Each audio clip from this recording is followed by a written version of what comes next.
안녕하십니까. 연두리 성경 읽기 38번째 시간입니다.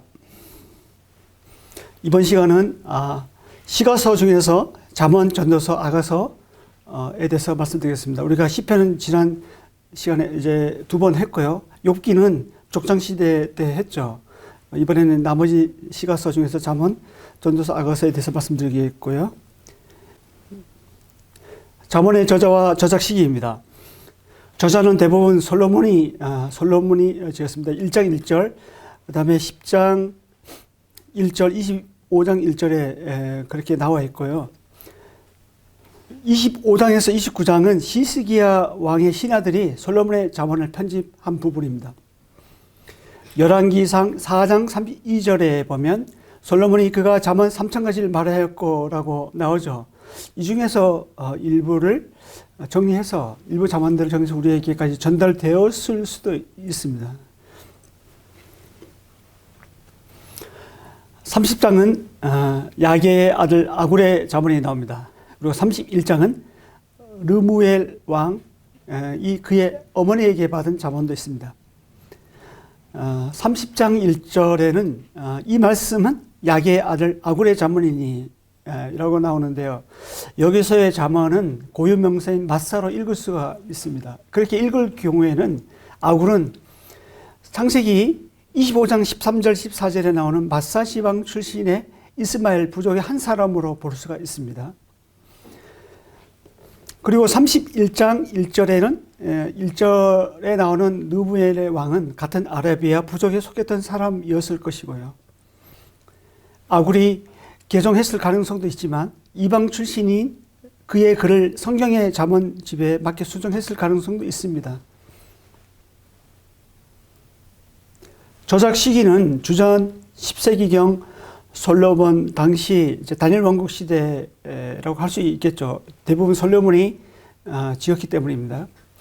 25장에서 29장의 경우에는 주전 715년부터 주전 686년 히스기야 왕의 신하들이 솔로몬의 잠언들을 수집하고 편집했을 것입니다. 이때 아굴의 잠언 30장, 느부엘의 잠언 31장, 이것은 다른 지혜로운 자의 교훈을 또 지혜자로의 교훈도 있는데 22장 17절에서 24절, 또 24장 23절 24절 이런 다른 지혜로운 자의 교훈도 솔로몬 잠언 모음집에 첨가했을 것입니다. 잠언의 기록 목적입니다. 잠언의 기록 목적은 잠언의 서문에 해당되는 1장 1절에서 7절에 나와 있습니다. 제가 읽어보겠습니다. 다윗의 아들 이스라엘 왕 솔로몬의 잠언이라. 이런 지혜와 훈계를 알게 하며 명철의 말씀을 깨닫게 하며 지혜롭게 공교롭게 정의롭게 정직하게 행할 일에 대하여 훈계를 받게 하며 어리석은 자를 슬기롭게 하며 젊은 자에게 지식과 근실함을 주기 위한 것이니 지혜 있는 자는 듣고 학식이 더할 것이요 명철한 자는 지략을 얻을 것이라. 잠언과 비유와 지혜 있는 자의 말과 그 오묘한 말을 깨달으리라. 유아를 경외하는 것이 지식의 근본이오늘 이오늘 미래하는 자는 지혜와 훈계를 멸시하느니라. 방금 읽은 이 말씀은 잠언의 서문과 같습니다. 편집자들이 잠언 전체를 편집하면서 제일 나중에 이 표제와 목적을 붙인 것으로 보입니다. 잠언의 기록 목적은 방금 전 읽은 대로 2절부터 나와 있는데요. 궁극적인 목적은 7절에 나와 있습니다. 유아를 경외하는 것, 이게 1장 7절에도 나와 있고, 그리고 8장 13절, 9장 10절, 그리고 그 14장 27절, 그리고 15장 33절 이외에도 유아를 경외하는 이 말은 잠언 전체 15번 기록되고 있습니다. 잠언의 일반적인 지혜로 그친다면 사실 애국과 같이 이스라엘 주변 나라들의 지혜가 더 나을 것입니다. 왜 주변에도 이런 많은 잠언들이 있었거든요. 이스라엘 주변 나라들의 지혜는 삶의 다양한 경험을 통해서 얻는 지식을 가르치고 그 처세에 능하게 해줍니다. 그리고 성공과 행복에 이를 수 있도록 안내해 줍니다. 하지만 이스라엘에 있어서의 지혜는 인생의 성공이 사람의 영향과 처세 수에 있는 것이 아니라요. 근본적으로 하나님을 경외하는 것에 달려 있다는 것을 알려줍니다. 여호와를 경외하게 하는 지식과 지식은 하나님의 창조 세계와 하나님의 말씀 안에 계시되어 있습니다. 우리는 그 안에서 하나님의 뜻을 발견합니다. 그리고 여호와 하나님을 경외함을 배웁니다. 그 지혜를 잘 배우면 우리는 하나님을 사랑하고 존경하게 됩니다. 그리고 전폭적으로 하나님을 신뢰하게 되어 있고 그 하나님을 죽도록 충성하는 것으로 나타납니다. 여호와를 경외하지 않는 지혜의 지식은요, 세상에서는 인정받을지 모르겠습니다만 하나님 보실 때는 아무런 가치가 없는 거예요. 오직 우리가 배우고 훈련하는 이 지혜가 하나님을 경외하게 될 때 가치가 있고 진정한 의미가 있는 것입니다. 따라서 잠언의 핵심 구절을 꼽는다면 잠언 9장 10절을 들 수가 있는데요. 여호와를 경외하는 것이 지혜의 근본이요 거룩한 자를 아는 것이 명철이니라.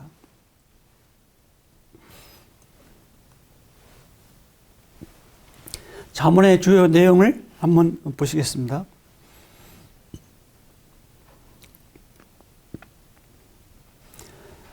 크게 1장에서 9절, 1장 1절에서 9절은 이제 크게 1장에서 9장 대부분 서론적 교를 말하고 있고, 그 다음에 10장에서 31장 9절 이렇게 크게 두 개로 나눠줄 수가 있고요.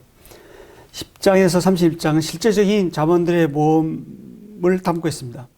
이 두 구본의 차이는 문장 형태로도 나타나고 있는데요. 1장에서 9장은 긴 형태의 문맥이 나옵니다. 그리고 각 절마다 연결되어 있습니다.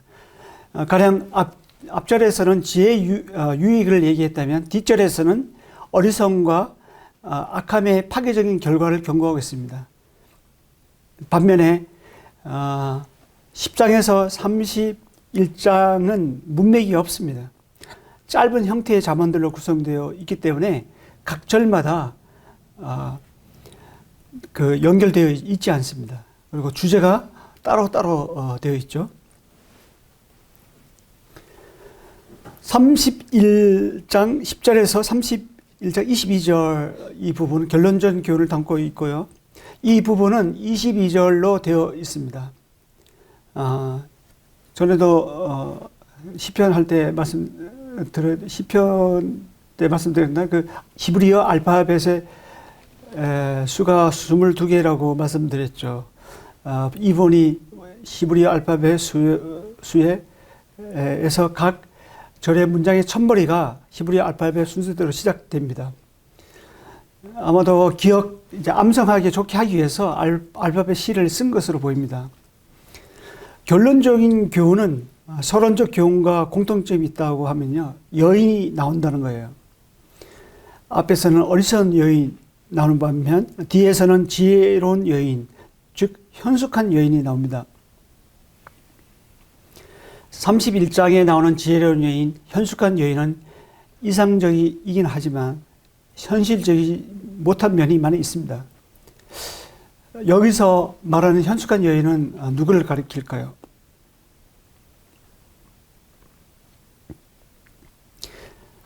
먼저 말씀드릴 것은 1장 7절에서 여호와를 경외하는 것이 지식의 근본이라고 했죠. 그리고 31장 30절에서는 여호와를 경외하는 여자는 칭찬을 받을 것이라고 나와 있습니다. 잠언 전체를 볼 때 앞뒤가 서로 연관이 있죠. 서로 상관을 이루고 있고 일치하고 있습니다. 그렇다면 31장에 나오는 현숙한 여인은 누구일까요? 물론 문자적으로 여호와를 경외하는 지혜와 덕성과 부지런한 젊은 아내를 가리킵니다. 여기서 좀 더 이제 확대해 보면요, 한번 생각하고 넘어갈 수 있는 것은 잠언 전체의 문맥을 볼 때 비유적으로 보면 지혜로도 볼 수 있다는 거예요. 서론적 교훈에서는 음란한 여인이 미련하고 어리석은 아내로 묘사가 됩니다. 근데 결론적 교훈에서는 현숙한 여인은 지혜로운 아내로 묘사됩니다. 실제 이 부분은 앞 부분에서 언급한 지혜가 주는 축복들과 일치하고 있습니다. 따라서 31장에 나오는 현숙한 여인은 지혜가 우리에게 줄 수 있는 유익과 같습니다. 따라서 지혜가 최고이니 지혜와 결혼하라는 것이겠죠. 그래서 문자적 해석은 지혜와 적성 있는 부지런한 젊은 아내를 두고 얘기한다고 하면 비유적으로 보면 지혜라고 할 수 있습니다. 교훈적으로 우리가 그렇게 볼 수 있다는 거죠.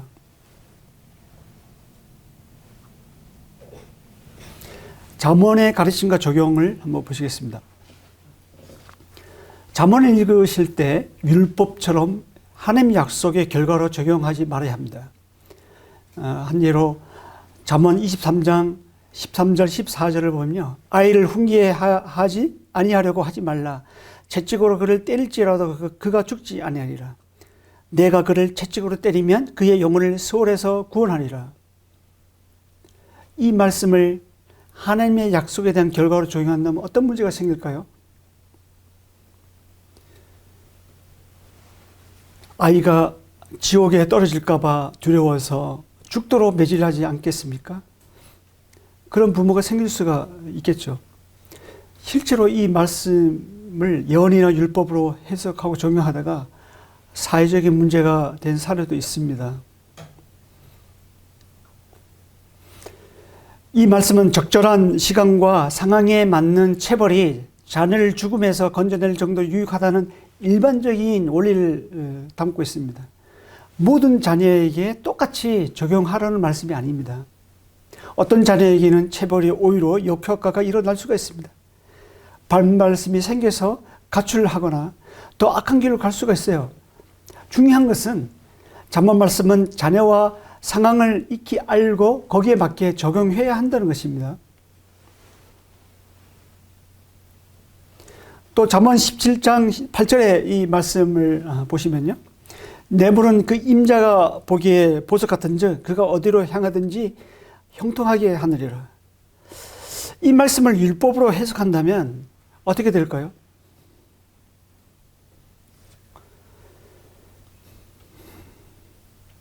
뇌물을 주라는 뜻이 되겠죠. 하지만 이 말씀은 사회의 일반적인 관찰을 볼 때 뇌물이 이처럼 위력이 있기 때문에 삶의 행동에서는 조심해야 된다는 말씀입니다. 따라서 잠언을 읽으실 때 적절한 시간, 또 적절한 상황, 또 적절한 교훈을 적용해야 합니다. 예를 들어 잠언 26장 4절 5절을 보면 미련한 자의 어리석은 것을 따라 대답하지 말라. 두렵건대 너도 그와 같을까 하노라. 미련한 자에게는 그의 어리석음을 따라 대답하라. 두렵건대 그가 스스로 지혜롭게 여길까 하노라. 이 말씀은 동일한 전이 반대적인 의미를 반박하고 있는데요. 미련한 자와 이야기할 때 바르게 처신하기가 얼마나 어려운지를 똑똑히 보여주고 있는 것입니다. 미련한 자에게 침묵으로 대할 때가 있고 또 책망해야 할 때가 있습니다. 적절한 타임에 적절하게 적용해야 합니다. 그리고 긍정적인 가르침, 긍정적 표현 방식으로 권면하는 부분인데 뭐뭐 하라 이런 식으로 긍정적인 가르침이 있습니다. 다양한 상황과 관계 속에서 일관성 있게 정직하게 그리고 친절하고 부지런하게 행하라고 권면합니다. 또 용서와 관용과 선을 베풀고 또 절제와 인내와 겸손하고 자기를 잘 다스리고 하나님의 명령을 지키라고 긍정적인 표현 방식을 권면하고 있습니다. 반면에 부정적인 가르침도 있죠. 뭐뭐 하지 마라 이런 표현도 있는데요. 부정적인 잠언이 있습니다. 악한 자의 꾀를 따르지 말고 음녀와 가까이 하지 말고 화나 폭력이나 다툼이나 험담이나 술 취함과 시기, 탐욕, 자치 그리고 교만하지 말라 이런 부정적인 표현으로 권면하기도 합니다. 이와 같이 우리 삶 속에서 해야 될 것과 하지 말아야 될 것이 항시 있습니다. 그래서 잠언은 우리의 삶의 중심을 잡아줍니다. 그리고 지혜롭게 해서 여호와를 경외하도록 안내해 줍니다.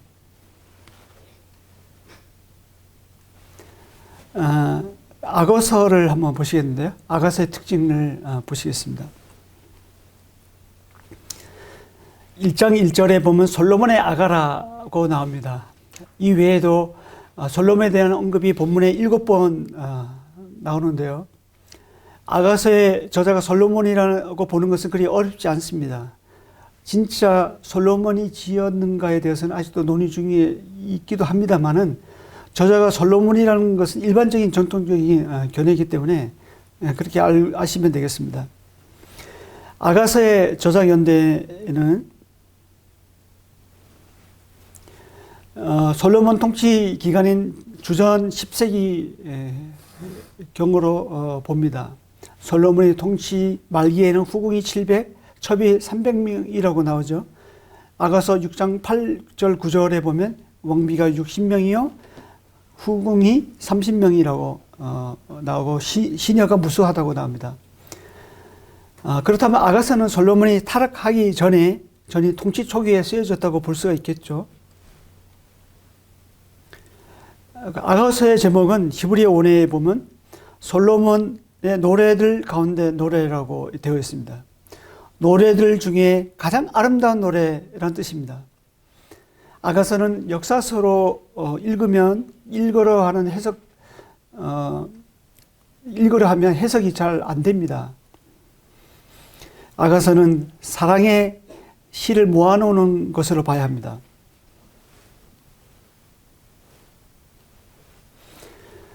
비유적 해석으로는 여러 가지가 있습니다만 크게 세 가지로 볼 수가 있는데요. 첫째로 유대교에서는 하나님과 이스라엘의 관계로 봅니다. 남자는 하나님, 여인은 이스라엘로 보죠. 즉 하나님이 이스라엘에게 보여주신 사랑을 묘사한다고 보는 거죠. 물론 일부는 하나님과 개인 간의 관계로 보기도 합니다만은 기독교는 어떻습니까? 기독교는 예수님과 교회의 관계로 봅니다. 물론 하나님과 개인 간의 사랑의 관계로 보기도 하죠.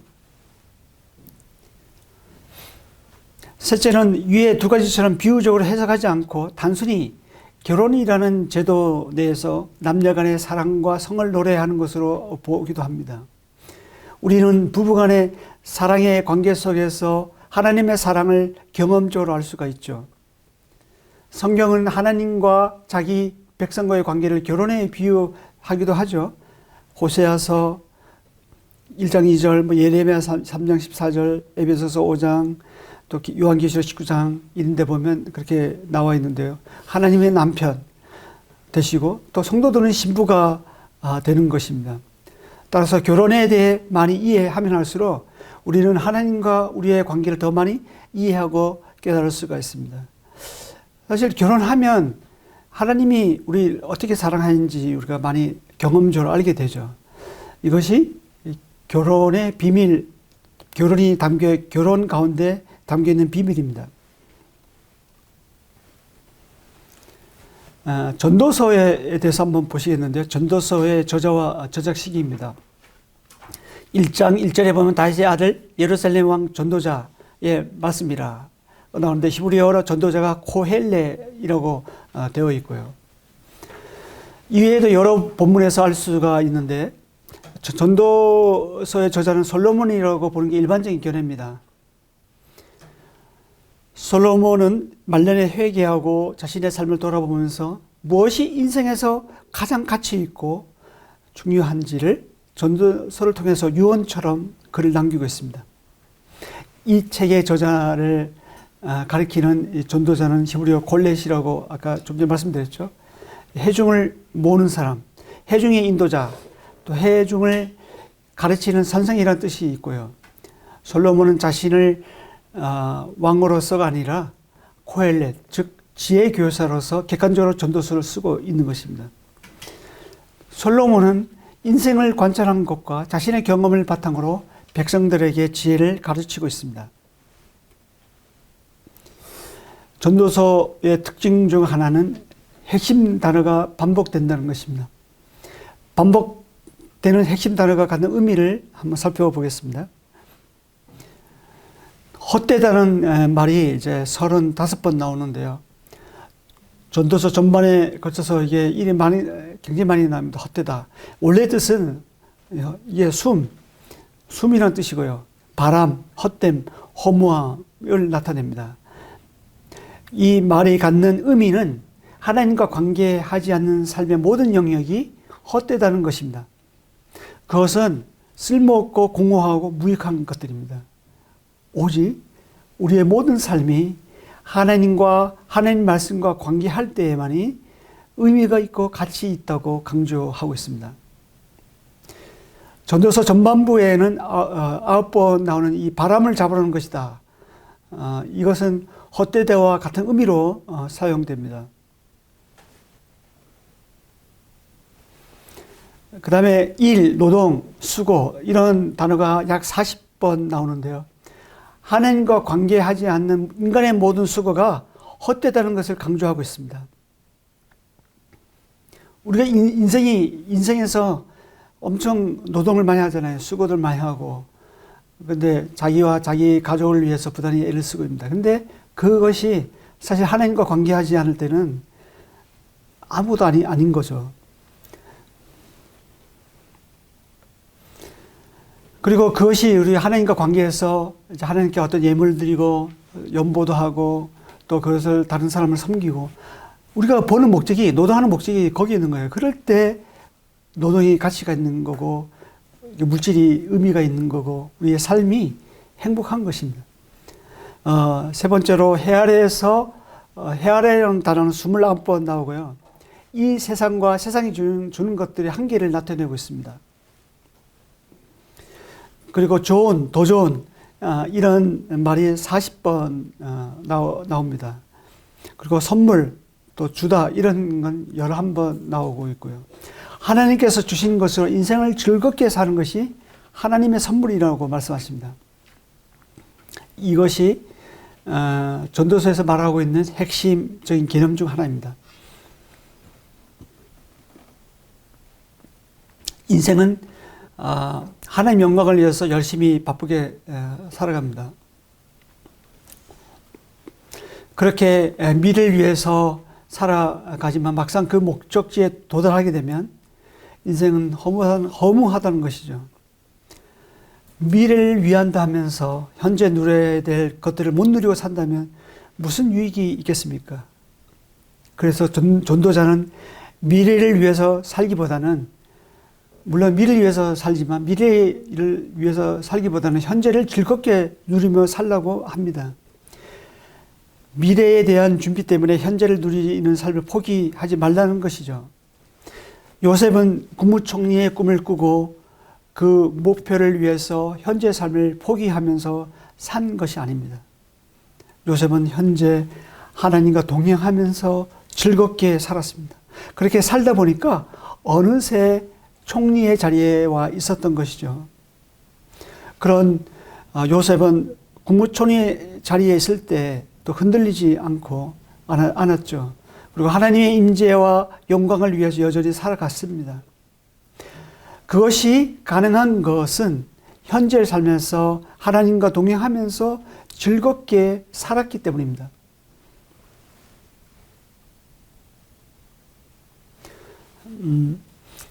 다음은 전도서의 주요 내용을 보시겠습니다. 전도서는 크게 세 가지로 구분될 수가 있는데요. 1장 1절에서 11절은 서러운 부분이고 1장 12절에서 12장 8절은 본론이라 하면 12장 9절에서 14절은 결론으로 나눌 수가 있습니다. 서론과 결론은 3인칭 단수로 기록되어 있는 반면에 본론의 긴 지혜 말들은 1인칭으로 기록되어 있는 게 특징입니다. 전도서 내용은 명확한 구조로서 써 내려간 것이 아니기 때문에 본문 내용을 구분하기가 좀 쉽지는 않습니다. 그럼에도 불구하고 우리가 보시는 이 구조는 전도서 전체 흐름을 이해하는 데 도와줄 것입니다. 전도서의 핵심 내용은 5강인가요? 거기서 다뤘기 때문에 넘어가겠습니다.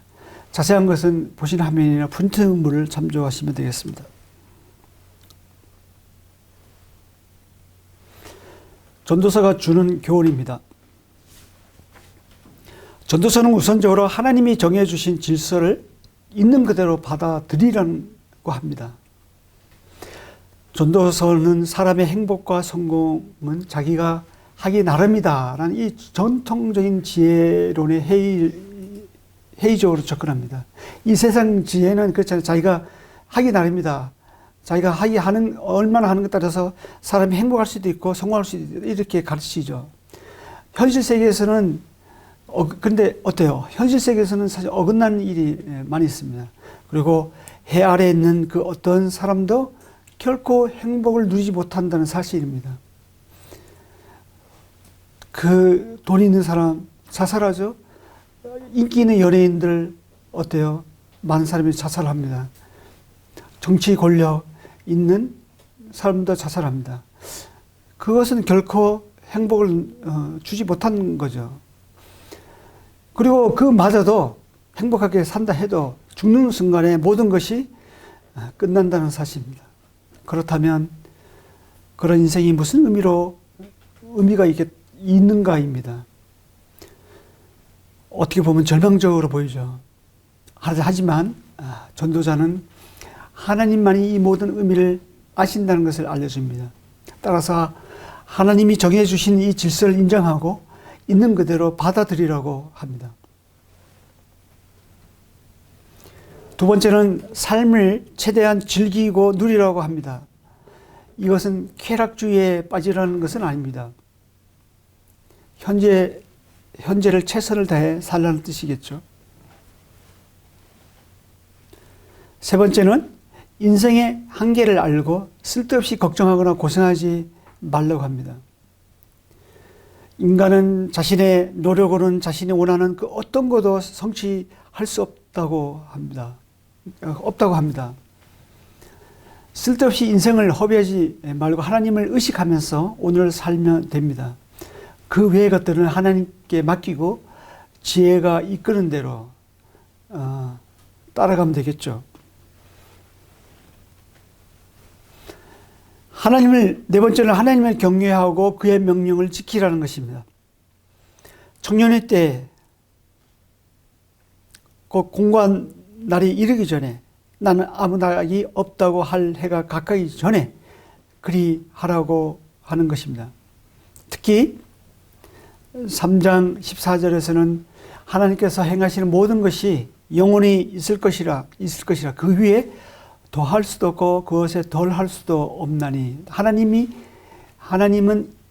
이같이 행하시면 사람들이 그 앞에서 경외하게 하려 하심인 줄 내가 알았도다고 이게 나오거든요.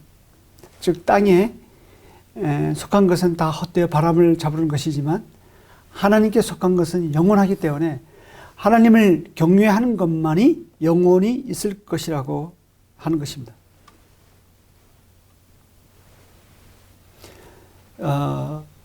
전도서가 신약 성도들에게 주는 의미를 지금 보시고 계시는데요. 전도서가 주는 교훈 중에서 전도서가 신약 성도들에게 어떤 의미가 있을까를 한번 생각해 보겠습니다. 전도서는 해 아래서 일어나는 것에 한정하고 있죠. 하지만 그리스도의 부활과 주님의 재림은 전도서가 말하는 이 세상의 한계를 뛰어넘죠. 왜냐하면 전도자는 해 아래서 새 것이 없다라고 하지만 신약 성도는 새로운 피조물로서 새 하늘과 새 땅을 바라보기 때문입니다. 그리고 새 하늘과 새 땅을 바라보도록 새 것이 되었기 때문이죠. 부활장인 고린도전서 15장 제일 마지막 부분에 이와 같은 말씀이 나옵니다.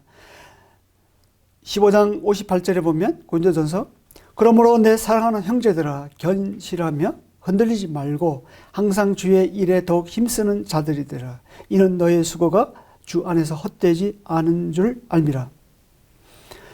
전도에서는 해 아래에서 하는 모든 수고가 헛되다고 했는데요. 고린도전서 15장 이 말씀에서는 너희 수고가 주 안에서 헛되지 않다라고 합니다. 이렇게 헛되지 않다고 확신할 수 있는 근거는 어디에 있을까요?